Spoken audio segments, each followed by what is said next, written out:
অনেক আশা জাগিয়েও মুখ থুবড়ে পড়া। বিগত প্রায় 2 দশক ধরে এটিই যেন আর্জেন্টাইন ফুটবলের নিয়তি। তবে এবারে আশাভঙ্গের বেদনাটা আরও বেশি। মিশন ছিল নিজেদের মাটিতে দীর্ঘ 18 বছর পর শিরোপা পুনরুদ্ধারের। প্রথম 2 ম্যাচের গড়পড়তা পারফরমেন্স অবশ্য খুব একটা সাহস যোগাচ্ছিল না সেই মিশনে, কিন্তু কোস্টারিকার বিপক্ষে এক দুর্দান্ত জয়ে তারাই আবার আশাবাদী হতে বাধ্য করে। উরুগুয়ের সঙ্গে আকাশি সাদার লড়াইটা হয়েছে সমানে সমান। শেষ পর্যন্ত ফুটবলের ট্রাইব্রেকার নামক লটারিতে হেরে বিদায় নিতে হয়েছে তাদের, যেটা 4 কোটি আর্জেন্টাইনের সাথে পুড়িয়েছে দলের মিডফিল্ডার মাসচেরানোকেও। সত্যকে মেনে নেওয়া সবসময় কঠিন, কিন্তু এটাই হয়েছে। কষ্ট হলেও আমাদের এটা মেনে নিতে হবে যে আমরা আবারও কোপা আমেরিকা বা কোনো আন্তর্জাতিক টুর্নামেন্ট থেকে বিদায় নিলাম। তবে আমাদের দেশের মানুষ দারুণ অনুপ্রেরণা দিয়েছে।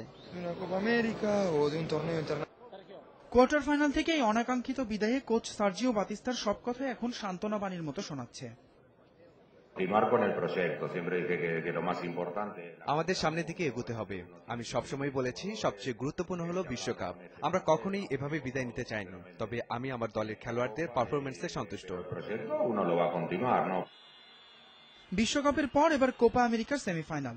আর্জেন্টিনার সাথে তারাও তো এই টুর্নামেন্টের রেকর্ড 14 বার শিরোপা জয়ী দল, আর তাই শিরোপা ছাড়া ভাবনা তার কিছুই নেই দলের কোচ অস্কার তাবারেজের।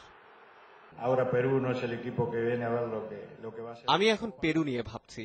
আমরা হয়তো টুর্নামেন্ট শুরুর আগে ভাবিনি যে এই দলটির সঙ্গে আমাদের সেমিফাইনাল খেলতে হবে, কিন্তু তারা সত্যিই কঠিন দল। আর আমরা জয় ছাড়া অন্য কিছু ভাবছিও না, কারণ দেশের মানুষ আমাদের দিকে চেয়ে আছে।